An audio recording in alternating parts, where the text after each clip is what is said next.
Scatman John, aquele cara que cantava nos anos 90, I'm Scatman, que hoje em dia até um brasileiro aí pegou a música e fez um forrozinho com ela, né? Então vamos à história dele e alguns pontos do mapa astral dele que de forma resumida. John Paul Larkin, nascido na Califórnia em 13 de março de 1942, portanto pisciano, mais conhecido como Scatman John, às vezes atribuído intencionalmente como Scatman. Foi um músico e cantor norte-americano que criou uma fusão única de scat singing e techno, mais conhecido por seu hit de 1994, Scatman Skibabop Badop Bop. Como ele costumava dizer, abre aspas, tornar meu maior problema em meu maior sustento, fecha aspas. Ele vendeu milhões de discos no mundo todo e também foi nomeado o melhor novo artista no Echo Awards no Japão e na Alemanha. Recebeu o prêmio Annie Glenn da Associação Americana de Terapia da Fala e Audiologia por seus serviços excelentes prestados à comunidade gaga e foi incluso no Hall da Fama da Associação Nacional de Gagos. Ele faleceu aos 57 anos de idade devido a um câncer pulmonar. Outros pontos interessantes da biografia dele, ele sofreu de uma grave gagueira quando começou a falar. E durante as entrevistas, os jornalistas relatavam que ele dificilmente terminava uma frase sem tê-la que repetir pelo menos umas 6 ou 7 vezes. E aos 12 anos de idade ele começou a aprender a tocar piano e aos 14 anos foi apresentado a arte do scat singing.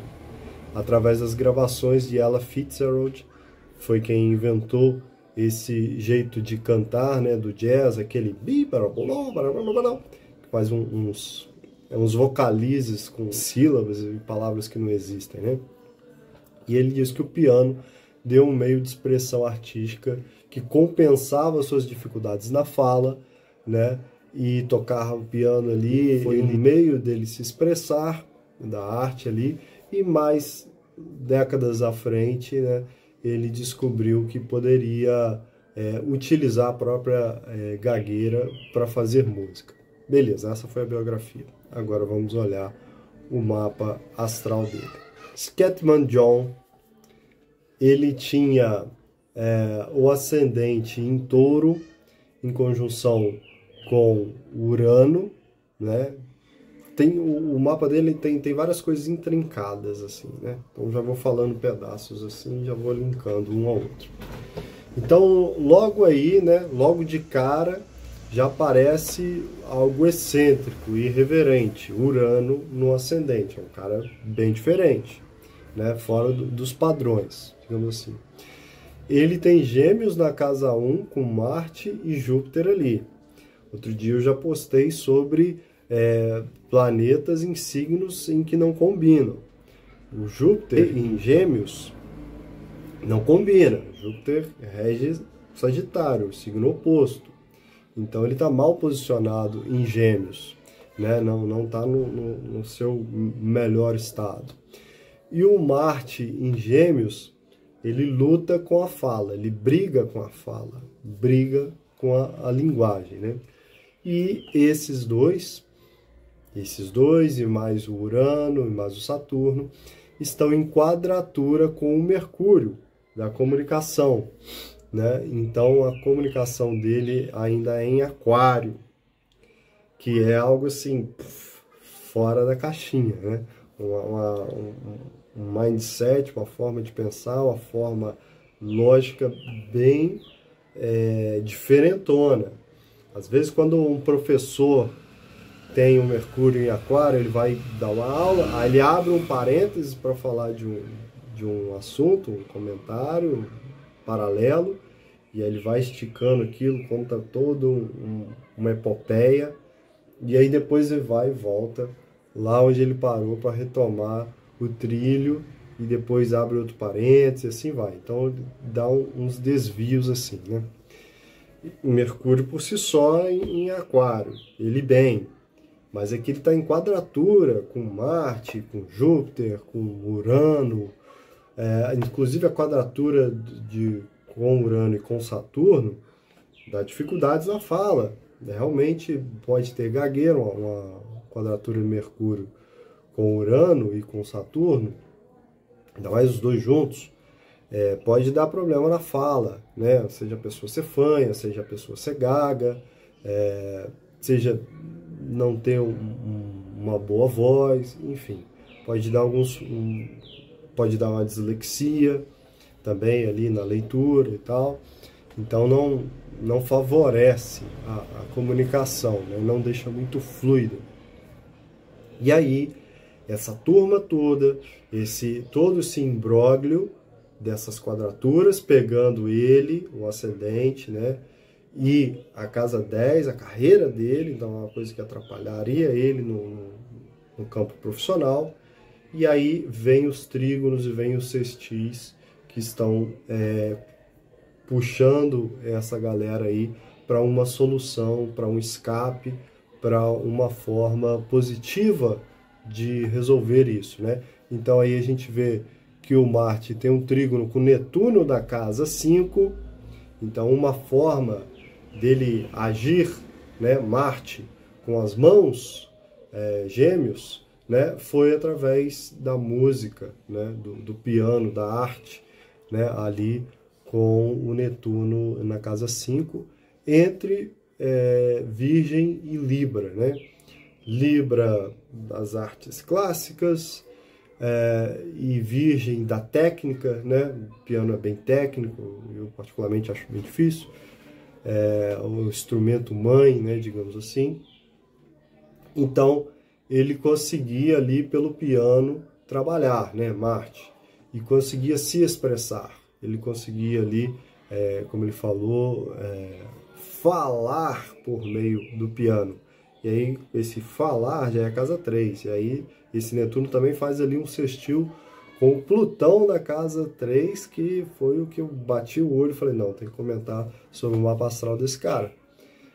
O Plutão na casa 3, a casa 3 também da comunicação e também ali da infância, né, da época ali de ensino fundamental, ensino médio e tal. Foi ali que as coisas começaram a acontecer, né? Que ele começou a tocar piano, que ele descobriu o scat singing, né? Então, o Plutão é a morte e o renascimento, né? É a catarse, né? É o explodir e lá no fundo tem uma mola e aí reconstrói, ressignifica, renasce, né?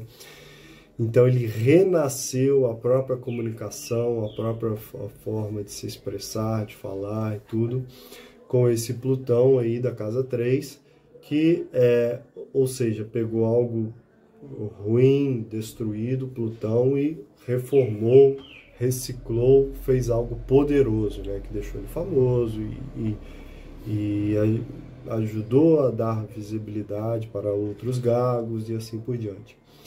Então esse Plutão ele faz ali para os dois lados sextil, né? Tanto com Netuno, que a gente já falou ali da casa 5, da arte, quanto da própria expressão e apresentação dele ali, casa 1, a pessoa dele, né? O Marte, o Júpiter, a casa 1, e por ali vai.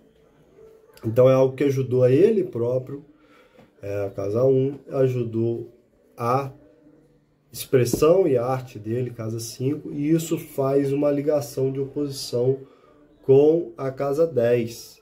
Aí a gente pensa, pô, uma oposição é ruim, mas ela tem, digamos assim, ela tem uma possibilidade de ser bem aproveitada, né? Que a oposição pode ser a gangorra, né? Tipo, vai para um lado, vai para o outro. Então tem essa ligação. Eu vejo a oposição menos negativa do que uma quadratura, mas isso é pessoal. E aí, então, isso ligado lá com a casa 10 da profissão, e ele tem Vênus também na casa 10, a Lua na casa 10. Então, a Lua na casa 10, trabalhar com criatividade, trabalhos criativos, trabalhar com a massa, falar com a massa, falar entre aspas, né, lidar com a massa, atender as massas. E a Vênus na casa 10, né, trabalhar com arte, trabalhar com prazer, né, com música, com diversão, com alegria. Então, tudo isso de uma forma, né, não tão ortodoxa, né, não tão bonitinha desde o início, né, ali meio aos trancos e barrancos, mas estava ali junto com o meio-céu, conjunção com o meio-céu, então subiu, cresceu, avançou. E aquele Júpiter, mesmo estando mal posicionado ali em Gêmeos, também faz um trígono com essa Lua e com essa Vênus aí da casa 10. Então, ou seja, quando chegou o Netuno e o Plutão ajudando aqueles problemas da casa 1, então esse Júpiter conseguiu jogar a lupa de aumento ali, né, para a casa 10, por esse trígono, e cresceu ali a carreira dele, cresceu a visibilidade dele, né?